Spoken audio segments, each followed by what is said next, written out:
This is Bob Beckel. This is Cal Thomas, a conservative who is pro-life, A liberal who once worked for Jimmy Carter. who favors smaller government, Who believes in big government. and in a town full of cheap shot artists, I've never heard Cal take a cheap shot. But even when he's wrong, he's likable. And this is Common Ground. And this is Common Ground.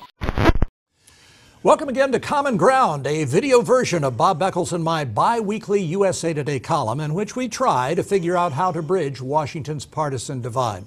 Well, Bob, let's be cutting edge. Right on top of our column today in the paper is the Peter King hearings on the House, the Homeland Security Committee. He is calling witnesses. I don't believe he's calling enough. I'd call some others that he is not calling to talk about the level of Muslim cooperation and rooting out terrorists. Now, this is extremely controversial. Folks on your side, on the left, are likening it to Joe McCarthy, witch hunts, and all of the rest. But I think this is a legitimate inquiry. We need, if we can get, the cooperation of the Islamic community in America to weed out those terrorists who are among them.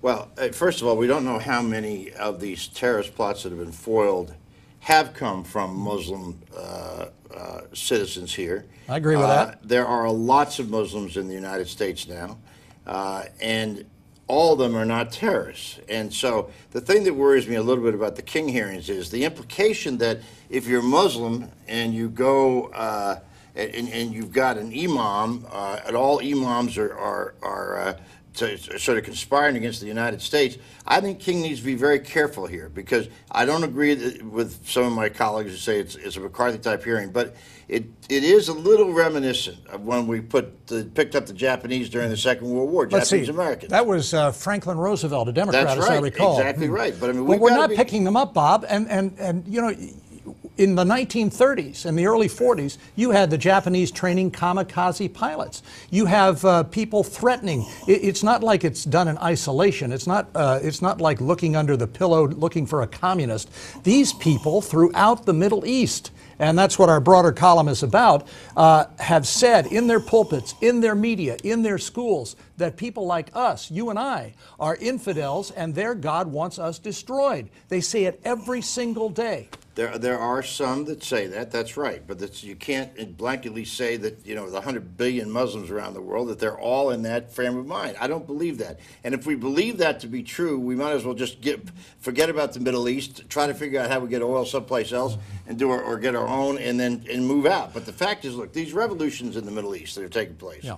There's been a lot of talk about specifics of what's going on. We know Libya is a horrible situation, the fast moving into a civil war, and whether the United States and others should come to the assistance of the opposition. But down the road, we have looked at the Middle East through the prism of the Israeli-Palestinian conflict for a long, long time. Now we have an opportunity, I think, as these new emerging, probably some form of democracy, take hold in the Middle East, the United States, and even Israel will have an opportunity to establish new relationships. I think we ought to look at this as an opportunity rather than as a threat.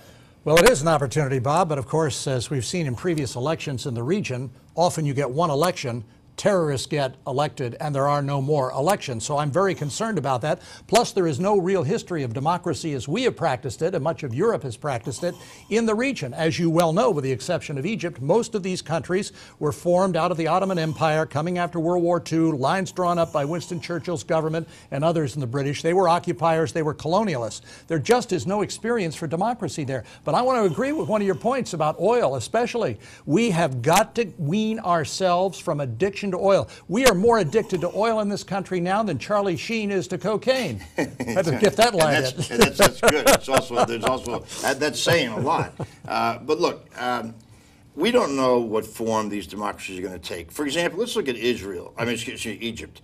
The threat or the fear about the Muslim Brotherhood, which is a radical group and has been around Egypt for a long time. In fact, was really the founding group from which Al-Qaeda sprung. But there's no indication that on the streets of these countries, where these revolutions have really not been led by people like the Muslim Brotherhood, but by students and people out of work. This is as much an economic revolution as it is anything else. Well, of course, they brought back one of the most radical preachers who had been exiled under Mubarak, and now he's preaching a different kind of democracy, which is to say Sharia law, which is not democracy at all. But look, The Middle East has been a problem for America almost since our founding. Thomas Jefferson had to send the Marines to Tripoli. That's where we get the line in the great Marine hymn, from the halls of Montezuma to the shores of Tripoli. And we've had problems in that region for years. I think if we can wean ourselves from oil, if we can stop sending arms to some of these countries, we are among the world's biggest arms suppliers. Why are we sending arms to some of these countries which, like Gaddafi, are now using them against their own people? Well, in fairness, we haven't sent arms to Gaddafi in Libya. We do send arms to Egypt and to Saudi Arabia and to Jordan. Jordan and Egypt have have treaties with Israel, and Egypt supplies Israel with a lot of its natural gas. We've got to keep in mind that, although I don't want us to look at the prism through the prism of Israel here, that we still just can't move out of there entirely, because Israel is our friend, our steadfast friend, and we want to keep it that way. But maybe we can help Israel get along with its new neighbors now, and not assume automatically that it's going to be taken over by a bunch of people who want Sharia law. Well, I'll believe that when I start seeing it in their media, in their school textbooks, and preach from their pulpits. Okay. Well, let's also keep in mind now that we have supported a lot of despots in that region. Yes. And there's a lot of animosity towards the United States on the Arab street. There is the issue of the Palestinians.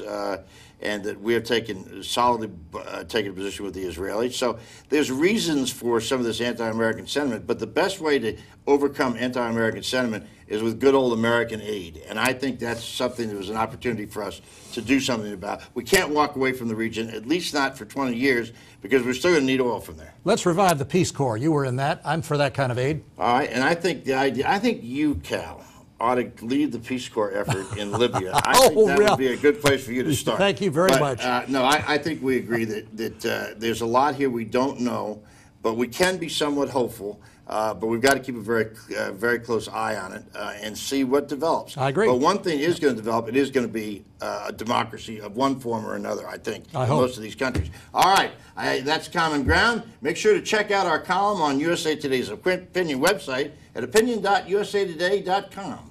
Thanks for tuning in, and come back again for the next installment of Common Ground.